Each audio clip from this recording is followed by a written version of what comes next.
Tema kita malam ini adalah tentang fitnah dunia dan obatnya. Pertanyaan pertama, kenapa kita membahas tema ini? Berangkat dari dua fenomena. Fenomena kalau kita lihat dalam KBBI, Kamus Besar Bahasa Indonesia, adalah sesuatu yang aneh tapi nyata. Itu fenomena. Nah, fenomena yang ada di tengah-tengah kita hari ini ada dua. Yang pertama, seperti Allah tegaskan dalam Quran surat 95 ayat yang kelima, At-Tin ayat yang kelima. Dari ayat ini ada fenomena yang muncul di tengah kita yang dikenal dengan istilah insanun bila insaniyah, manusia tanpa kemanusiaan. Maka dalam ayat tersebut Allah tegaskan, setelah manusia diciptakan dalam bentuk yang terbaik, tapi Allah melanjutkan summa radadnahu asfala safilin. Spesifik tafsirnya asfala safilin itu adalah neraka jahanam. Tapi dalam konteks kekinian di dunia, asfala safilin adalah manusia yang masih secara wujud manusia, tapi hakikatnya sudah bukan manusia lagi, telah kehilangan kemanusiaannya. Jadi wujud manusia, hakikat sudah tidak manusia lagi karena sudah kehilangan kemanusiaannya. Manusia disebut manusia jika masih memiliki kemanusiaan. Sama halnya dengan gula, manis, garam, asin. Kalau hakikatnya hilang, tidak ada bedanya butiran gula, butiran garam seperti butiran pasir yang lain.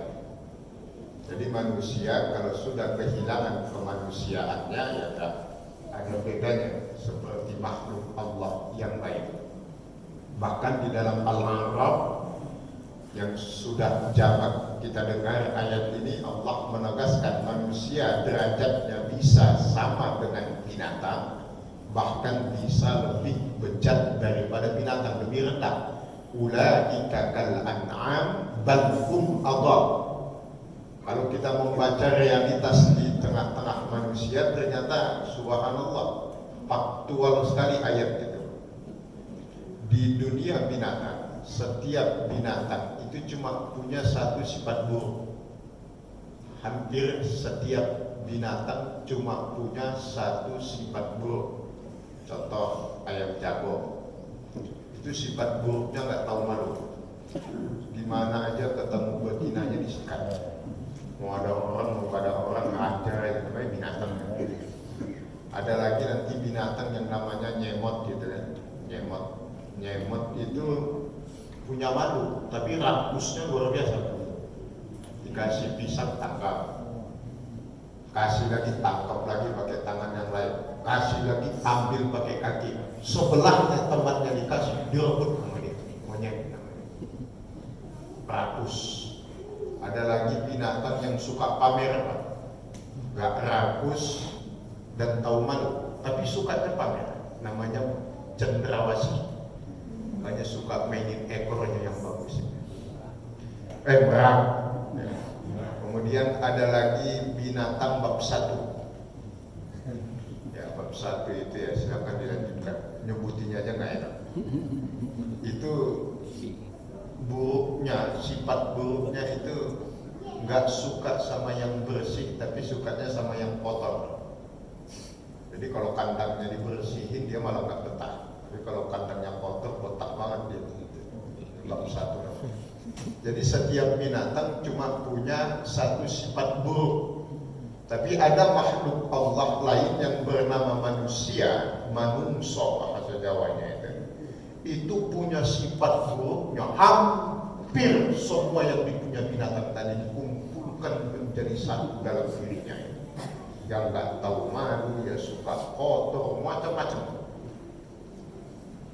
Maka bisa jadi adallu, bisa lebih rendah daripada binatang. Waliyahzubillah, kita berlindung kepada Allah dari hal yang demikian. Insyaallah mudah-mudahan kita dijauhkan Allah dari kondisi ini. Maka muncullah istilah manusia tanpa kemanusiaan. Maka kalau istilah Jawanya biar lebih mudah memahaminya, orang sering mengatakan kok yo teko. Manusia kok tega, kok keterlaluan. Ya karena memang sudah kehilangan kemanusiaannya.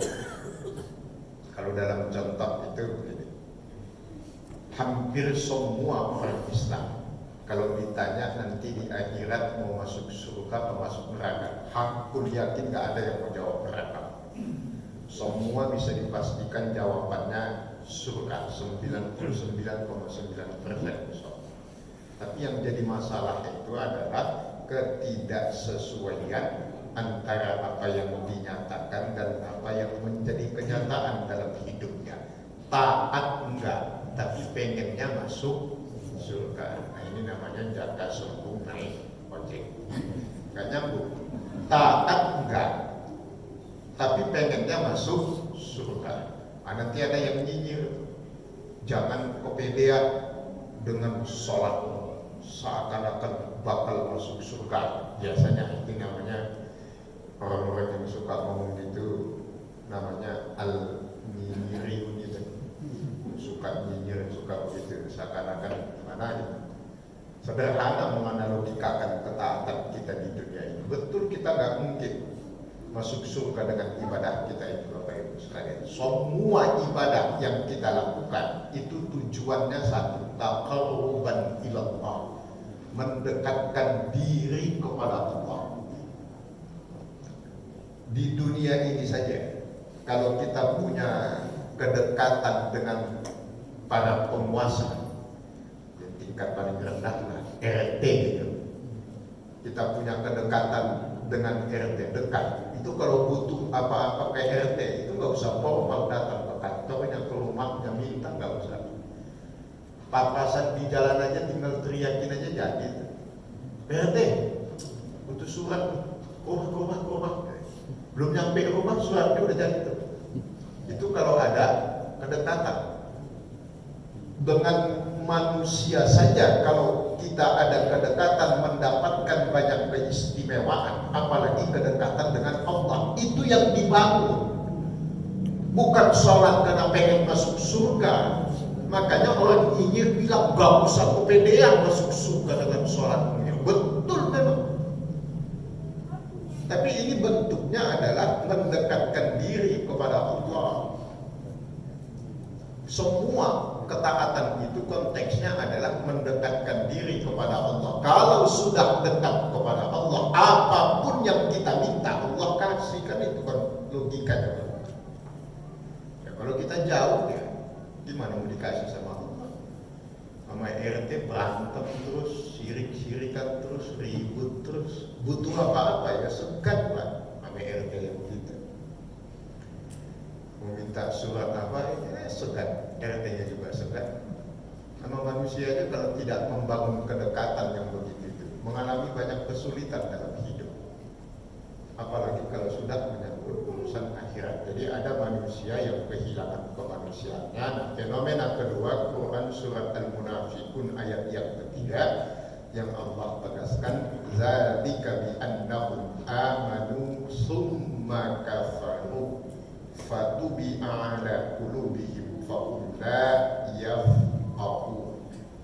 Jadi ada manusia yang hidup tapi tidak punya kehidupan. Yahya wala hayata lahu. Hidup tapi tidak punya kehidupan. Hidup tanpa kehidupan.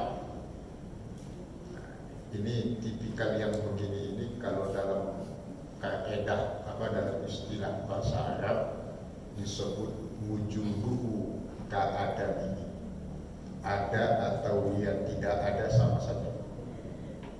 Kalau dalam kenyataannya biasanya tipikal manusia begini itu manusia yang hanya bisa memanfaatkan dan hanya bisa dimanfaatkan, tapi tidak bisa bermanfaat. Jadi hidupnya itu nggak ada manfaatnya buat orang lain, buat dirinya saja kadang nggak manfaat, apalagi buat orang lain. Sama itu dengan tingkatan perbedaan bakhil dan kikir. Bakhil itu pelit kalau bahasa Indonesia-nya, bukhlun dalam bahasa Arab. Kalau kikir itu sukhun.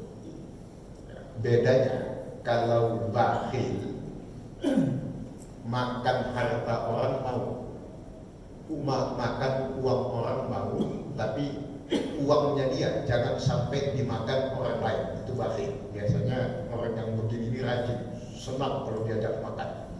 Giliran mau bayar ada aja alasannya. Biasanya itu bakhil kategorinya. Tapi kalau sudah kikir itu lebih parah. Jangankan orang lain menikmati hartanya, dia saja nggak bisa menikmati hartanya, saking bakhilnya. Jadi lebih parah daripada bakhil.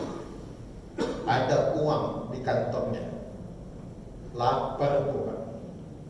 Bisa sebenarnya kalau makan, tapi dia bilang, "Wah, nanti aja di rumah saya belinya." Jadi dia saja nggak bisa menikmati hartanya, apalagi orang lain. Baik, itu namanya manusia yang tanpa kemanusiaan. Apa penyebab dari dua fenomena ini? Ternyata adalah fitnatud dunya, fitnah dunia. Fitnah itu didefinisikan para ulama sebagaimana dinukil di dalam kitab Lisanul Arab yang ditulis oleh Ibnu Manzur. Al-fitnatu hiya al-ibtila wal-imtihan. Fitnah itu adalah ujian dan cobaan. Jadi bukan fitnah seperti bahasa Indonesia, Pak. Tapi fitnah itu adalah ujian dan cobaan. Bentuknya dua. Ada yang disebut dengan subhat dan yang kedua disebut syahwat. Subhat itu letaknya di pikiran.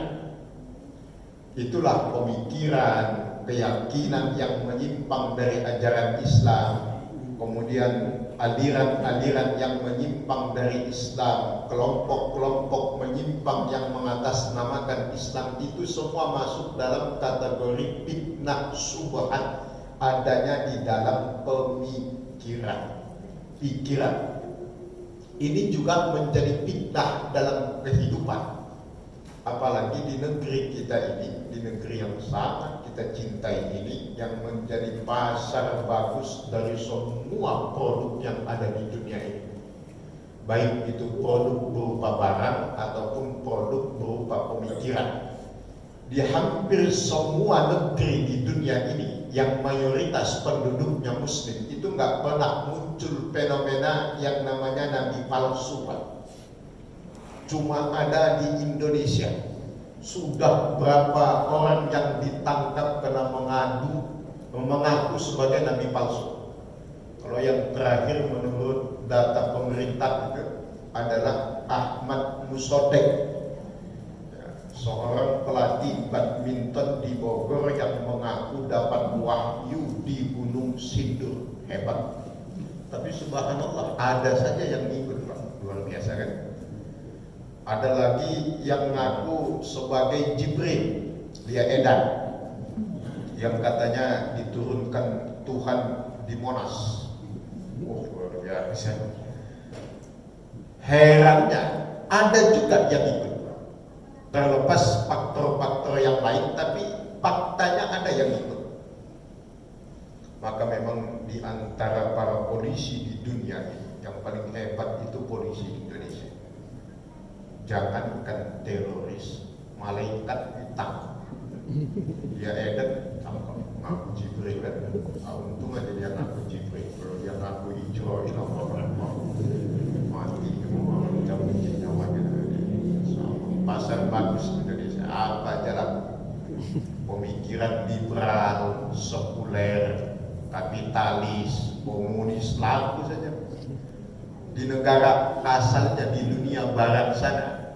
Maka ada istilah westernisasi, itu west barat gitu, udah nggak laku, makanya diimpor ke Indonesia Pak. Salah satunya di Indonesia laku paham-paham yang begitu itu. Nah itu subhat pemikiran, walaupun di tempat yang lain ada, tapi kan sehebat di Indonesia. Nah itu subhat. Apa yang menyebabkan terjadinya fitnah subhat ini?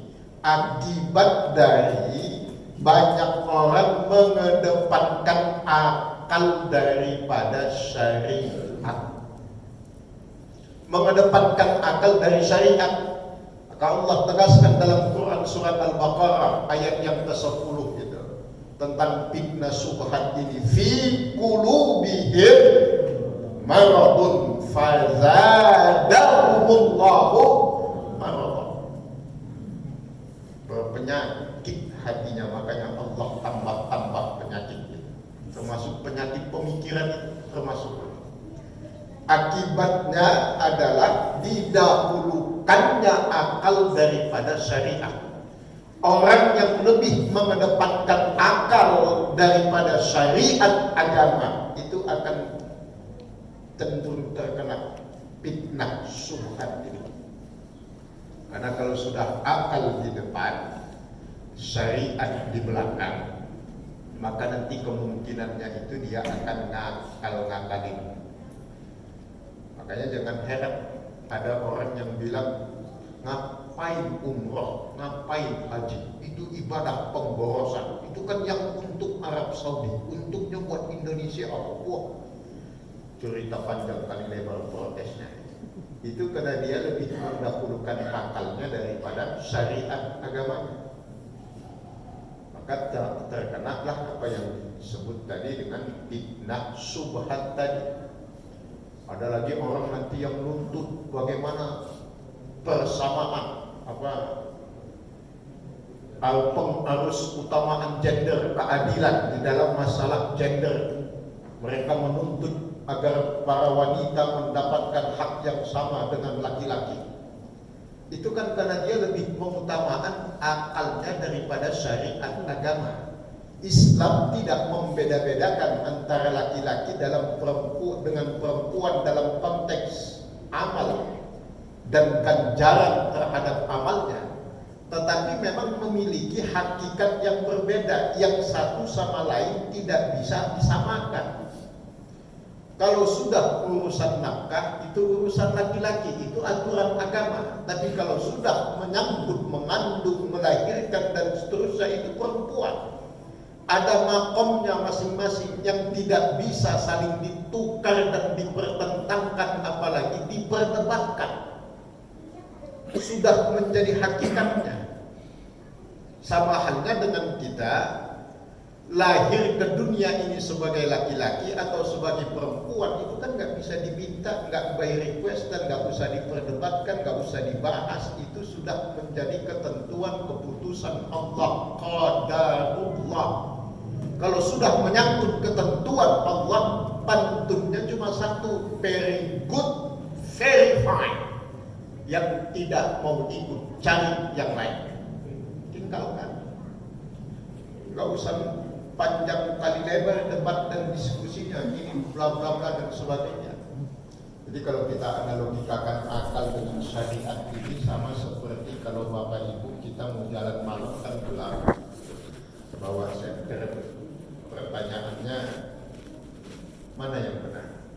Melangkah dulu baru senternya dinyalakan, atau senternya dinyalakan baru melangkah? Yang betul mana? Yang betul, senter dulu baru melangkah. Jangan sampai udah melangkah masuk lubang senter baru nyala. Itulah posisi akal dengan syariat. Mana yang harus didepankan? Syariatnya dulu, akalnya ikut. Kalau akalnya didahulukan, syariatnya dibelakangkan, itu sama saja dia melangkah dulu, sudah masuk lubang baru nyala senternya. Karena akal manusia itu terbatas kemampuannya, kapasitasnya, kemampuannya itu terbatas. Maka Allah tegaskan, wa ma utitum minal ilmi illa qalila. Manusia itu yang ada merasa pintar, merasa.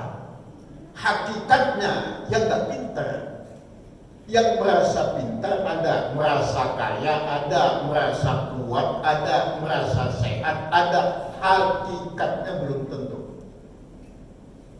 Buktinya ada yang merasa, oh saya paling kaya di BSK, kata dia. Kata dia mungkin contoh BSK yang di Thailand. Di Thailand juga ada BSK. Bumi Satria Kencana di Thailand, tapi bahasanya beda. Masa paling kaya di BSK? Masih ada yang lebih kaya dari Anda. Anda kan cuma bisa merasa saja. Yang merasa lebih kaya masih ada yang lebih kaya, masih ada yang sudah mentok langit bahasanya kayanya. Masih ada yang di atas dia yang maha kaya. Namanya Allah Subhanahu wa Ta'ala, Tuhan semesta alam yang maha kaya. Jadi semua hakikatnya hanya bisa merasa pintar, merasa tahu, merasa dan sebagainya. Maka syariat harus kita dapatkan. Kalau sudah kata Allah, kata Rasulullah, kata-kata yang lain hilang, Pak. Oh ini kan kata Ustadz saya, kata kiai saya, kata habib saya, gak ada urusan kalau bertentangan dengan kata Allah dan kata Rasulullah. Tinggalkan kata-kata yang lain. Yang ada cuma dua, qala Allah wa qala Rasulullah, titik, nggak pakai koma. Nggak usah diperdebatkan. Karena itu yang mutlak kebenaran 100%. Kalau kata ustadz, kata kiai, kata habib apa itu namanya pendapat. Apa pernah kita lihat pendapat Rasulullah? Kata Rasulullah. Pendapat Allah dalam Al-Quran gak ada namanya pendapat. Karena kalau pendapat yahtamilul khata' was-shawab, bisa jadi salah, bisa jadi benar. Itulah yang disebut relatif. Tapi kalau sudah disandingkan kepada Allah dan Rasulnya mutlak benar, gak ada salahnya. Jangan coba-coba ada yang mengatakan, wah itu salah tuh hadisnya, itu gak mungkin kan, itu salah paham tuh Rasulullah, itu namanya murtad namanya, Pak. Karena agama itu prinsipnya la raiba wala syakka, tidak ada keraguan, ragu murtad. Begitu prinsip dalam Islam. Makanya jangan bahasa Jawanya mencela. Makanya dilarang dalam agama mencari-cari alasan atas nama agama. Mencari-cari alasan, membuat-buat alasan atas nama agama itu bisa jatuh pada kategori al-istihza bid-din, melecehkan agama. Jadi kalau sudah menyangkut urusan agama jangan suka cari-cari alasan. Bapak kok nggak ngaji, kata istrinya. Gini, sebenarnya Bapak ingin ngaji, tapi kalau Ustadz itu yang ngisi, saya kok bawahnya ngantuk kan, blok padahal tadi alasannya. Padahal hakikatnya memang malas. Ya sudah, kalau ditanya Pak Haji nggak ngaji, malas, selesai. Malaikat enaknya terdesak. Itu panjang amat argumentasinya seakan-akan ideal, ujungnya nanti ya malas saja. Ditanya, kok ibu belum nutup aurat, belum dapat hidayah?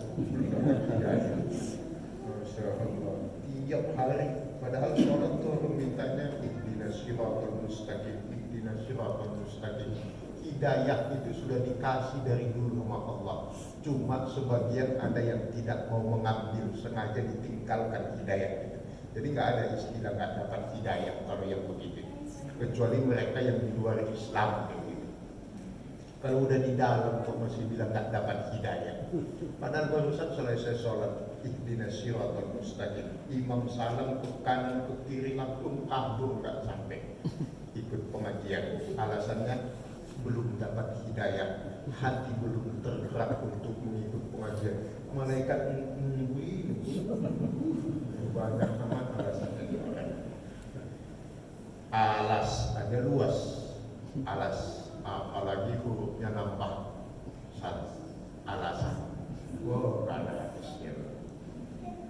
Makanya di dalam Al-Quran Allah tegaskan, ya ayyuhalladzina amanu istajibu lillahi wa li rasulihi idza da'akum lima yuhyikum. Gak ada tawar-menawar, malakum minal khiyarah, gak ada pilihan yang lain, cuma ada satu, sami'na wa ata'na. Itulah Islam. Taat dulu, baru nanti mulai dipikirkan, dipelajari, hadir ke majelis ilmu. Nah, nanti baru ketaatan itulah yang akan terus bertambah seiringnya bertambah ilmu masalah agama. Nah, jadi jangan logikanya begini. Orang tanya, Bapak nggak sholat? Aduh, saya belum bisa karena belum khusyuk. Nah, terus sholatnya kapan? Nanti kalau sudah khusyuk. Gimana mungkin dia bisa khusyuk? Sholat aja enggak kan kita? Dari mana dia dapat khusyuk? Khusyuk main handphone maksudnya. Terus nanti khusyuk dalam sholat itu nggak nyambung lagi namanya. Ya sholatlah dengan segala keterbatasan dan kekurangan yang ada pada kita, sembari terus meminta kepada Allah agar terus membimbing kita ke jalan yang dicintai dan diridhai, maka kekhusyukan itu nanti akan dapat. Nah, ini nunggu khusyuk dulu baru sholat. Nah, itu kayak zaman dulu tentara. Tentara itu kan kalau mau nembak musuh nunggu perintah dulu. Musuhnya udah mau nembak, dia pun udah mau nembak, sudah dalam bidikan, tapi belum dilepas pelurunya. Kenapa? Menunggu perintah dari atas, tembak duluan sama musuhnya. Ya, jadi Bapak Ibu sekalian, itu yang pertama namanya fitnah syubhat. Yang kedua namanya fitnah syahwat. Ini menyangkut 3 hal yang paling penting di dunia, yaitu wanita, harta, dan tahta. Itu masuk dalam kategori fitnah syahwat.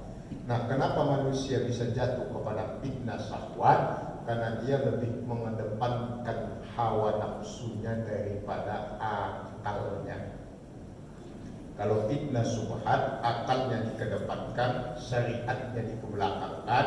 Kalau fitnah syahwat, nafsunya yang dikedepankan, akalnya dikebelakangkan. Karena manusia ini kalau memakai akalnya dengan baik menjalani kehidupan ini, tidak akan ada yang jatuh kepada fitnah syahwat, karena pada hakikatnya semua hanya bersifat sementara. Istri, perempuan, macam-macam, semuanya itu kenikmatannya sementara. Harta ya sementara, jabatan ya sementara. Maka ada pertanyaan mendasar di dalam Al-Quran. Kita sebagai hamba-hamba Allah ini pilih mana? Pilih senang atau tenang? Pilih mana Bapak Ibu? Senang atau tenang?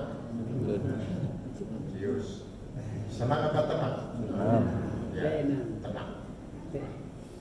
Makanya di dalam Al-Quran Allah tegaskan, wallazi anzala sakinata fi qulubil mu'minin. Tenang itu bahasa Arabnya sakinah. Banyak orang yang senang tapi belum tentu tenang. Itu koruptor itu yang korupsi senang Pak. Senanglah dapat duit miliaran gak keluar keringat. Tinggal modal tanda tangan saja dapat 10M. Senang. Apakah dia tenang? Ya. Itu yang pada selingkuh senang. Kawin lagi selingkuh senang karena dapat kebahagiaan sementara. Apakah tenang? Ya kan belum tentu. Sama kayak kucing. Kalau dikasih daging, tenang dia makannya. Coba kalau dagingnya kasih nyuri dari dapur, oh itu makannya nggak tenang. Toleh kanan, toleh kiri, depan belakang, kucing. Ini kucing. Beda manusia. Beda tipis.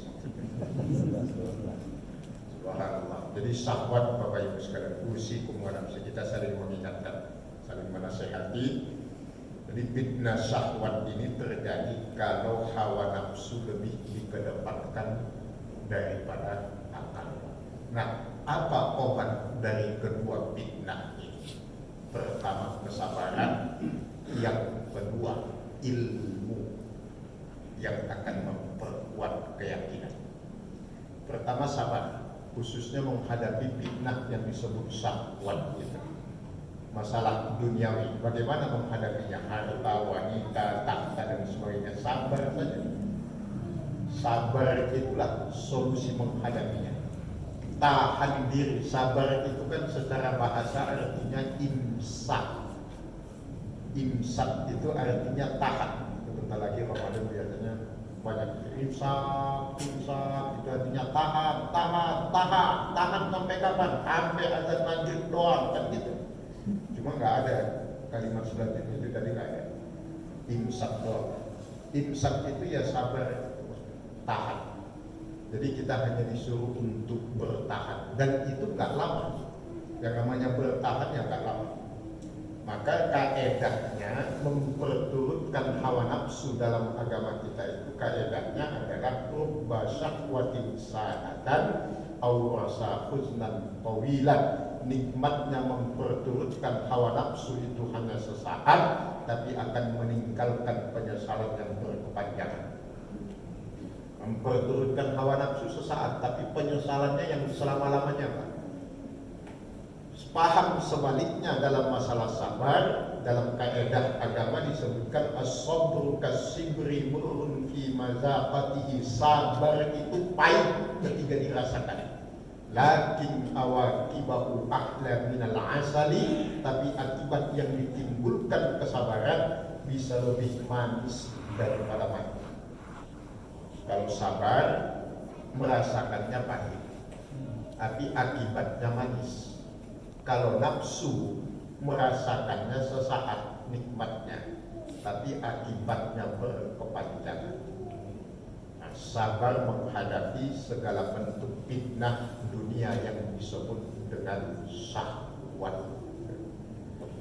Ya, orang lain punya mobil, kita punya motor saja sudah, nikmatin saja, sabar. Ada saatnya nanti kita ini. Karena Allah katakan kan wa tilkal ayyamu nudawiluha bainan nas. Semuanya kan hanya dipergilirkan oleh Allah. Ya, mungkin sekarang motor, nanti bisa mobil. Yang penting ada kesabaran. Kuncinya satu, nikmat, syukur nikmat. Jangan sampai nikmat kita disyukuri orang lain atau kesyukuran kita dinikmati orang lain. Kita kadang umat Islam ini sebagian sering begitu. Contoh, bentar lagi Ramadan, itu kan nikmat punya orang Islam. Ramadan kan yang wajib puasa orang Islam, makanya syarat puasa itu Muslim Islam. Tapi siapa yang menikmati Ramadan? Ya orang lain yang punya pabrik sirup, pabrik makanan, pabrik marjan, dan rata-rata hampir semuanya itu bukan orang Islam. Yang besar-besar itu, kita orang Islam ya, timun, suri, lewat, gorengan, jelang maghrib. Artinya kenikmatan kita, tapi yang mensyukuri orang lain. Kesyukuran kita atas nikmat Ramadan itu dinikmati oleh orang lain. Nah, itu yang membuat kita banyak menjadi kubur nikmat. Makanya yang benar itu syukuri nikmat yang ada, nikmati segala bentuk kesyukuran kita kepada Allah. Atau teknisnya yang lebih mudah, cintai apa yang kau miliki, jangan pernah memiliki apa yang kau cintai. Tidak adanya ini yang saja, nikmati saja. Gak usah menikmati nikmat orang lain yang Allah berikan. Karena nikmat dalam hidup ini yang paling enak itu yang bisa menikmati apa yang ada. Karena faktanya tidak semua orang yang punya bisa menikmati punyanya. Maka kata orang tua kita dulu, banyak orang yang bisa mencari tapi nggak bisa menikmati. Ada orang yang duitnya, uangnya miliaran, Pak. Miliaran. Tapi kalau diajak makan, itu jawabannya penyakit aja. Pak Haji, teh Pak Haji. Gula naik. Gorengan Pak Haji, kolesterol. Tawarin kacang kulit yang paling murah, jawabannya asam urat. Apa aja jawabannya penyakit. Dan terus itu duit miliaran buat apa? Buat apaan duit miliaran kalau makan gorengan aja nggak bisa. Mending kita duit pas-pasan, jangankan gorengan, pancinya juga diterus. Kalau bisa, nah ini Bapak Ibu sekalian yang Allah muliakan, mari kita mensyukuri dan menikmati semua kesyukuran yang ada dalam hidup kita ini agar kita terhindar dari segala fitnah, baik itu fitnah yang sifatnya subhan maupun syahwat. Allah wa iyyakum ajmain. Semoga semua kita yang berhadir ini Allah karuniakan umur panjang dalam taat, sehat walafiat dalam ketaatan. Allah mudahkan segala urusan kita dalam ibadah. Allah lapangkan rezekinya untuk kita ibadah. Allah kuatkan iman Islam kita, iman Islam istri, suami, anak, cucu, bapak ibu sekalian. Semoga bersama di dunia dan kelak kembali Allah kumpulkan di dalam surganya. Al-Fatihah.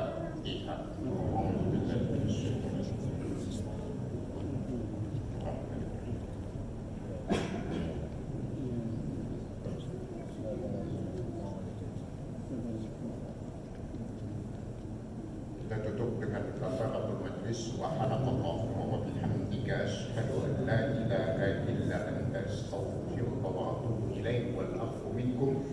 Assalamualaikum warahmatullahi wabarakatuh.